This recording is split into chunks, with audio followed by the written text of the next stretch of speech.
Hey, welcome back to the Buzz. Main studio guests are GW High School incoming seniors. They're officers, SBA officers, Vice President Erica Respicio and Francesca Di Oro, SBA historian. We're talking about the challenges that they've endured the past few years, likewise the challenges that they're going to be meeting in their senior year.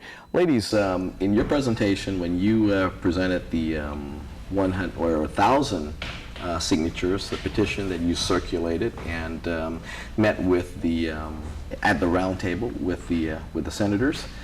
Either one of you or one of your classmates was quoted that in the presentation after the conclusion of that round table there was a lot of talk, but they really came out to amount to really nothing. Mm-hmm. Please. I think that a lot of what they said at the roundtable meeting was that there wasn't enough money for anything, and that there wasn't enough money to do double sessions, so they eliminated that. There wasn't enough money to build a new school, which is exactly what we need. Yes. That there was, and that they would look into other things like extended day, mm-hmm. and we already know that we're not going to do extended day. It's going to be mm-hmm. status quo. Mm-hmm. So now that we've reached that conclusion, I don't know where they're going to take that meeting, like what happened for the meeting. Mm-hmm. It all comes down to money, and it's really hard to wrap our heads around why there isn't any. Well, I mean, did you ask the senators that were there that about the $5,000 raise that they gave themselves in the beginning of their term, prior to even getting an 80-hour work week? I mean, so there's no money. There's no money for you, yes. For the students, but there's money for an increased paycheck. Let's go to Lisa from Gigo. Lisa, welcome to the Buzz. Hi, Lisa. Cool, and I've been here for about 21 years.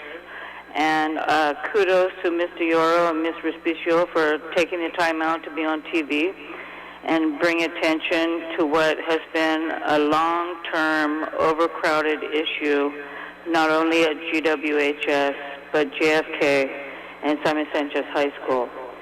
I would like to point out that it doesn't look at this point that we're going to have any answers before August or June, and we're probably going to be on a school year that we're going to be on. And I would also like to point out that we're probably not going to be like JFK and have a brand new high school within 2 years or less. And I would also like to bring to the attention to everyone that's watching that our lowest SAT-10 scores were in fact when they first implemented block schedule at George Washington High School 2006, 2007. Those were our lowest SAT-10 test scores. They were either the lowest or the second lowest in every grade and subject level. Secondly, they put us on a block schedule this year with a GWE program that pretty much meant that 3/4 of the high school or more would be standing around from 6:45 a.m. to 8:20 a.m. planning, plotting, and doing whatever they wanted to do. And then later in the afternoon, they would have a 25-minute break to further plot and plan. Now, if we're going to be overcrowded, safety is an issue.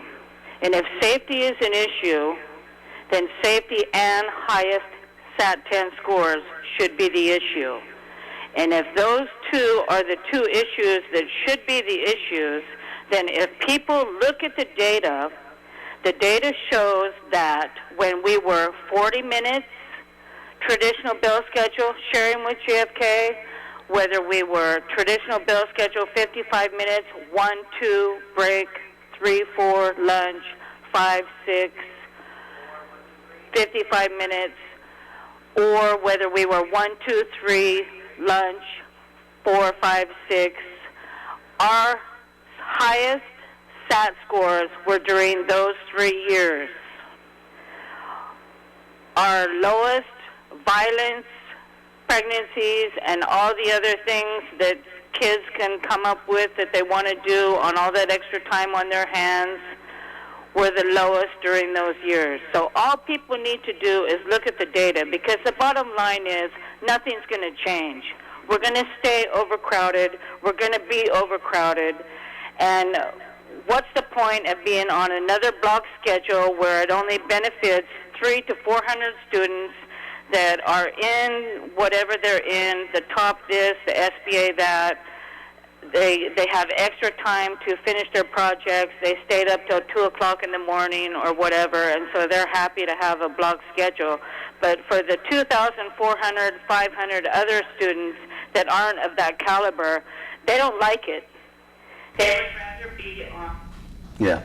Well, thank you very much. I appreciate that. Ladies, obviously, either a teacher or somebody, you know, that is in the system that definitely this is very bothersome and sad scores. You had mentioned that as well, that they were pretty low when you shared your campus with JFK, and likewise now, you know, you're now overcrowded, but extremely overcrowded now to the tune of 300 more students.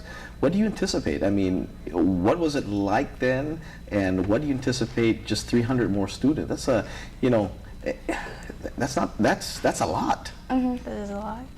Well, I have no idea where they're going to go. last school year with our block schedule that we just had, we both liked it, but I guess we're the higher caliber, because I remember seeing a lot of people complain about the block schedule that much.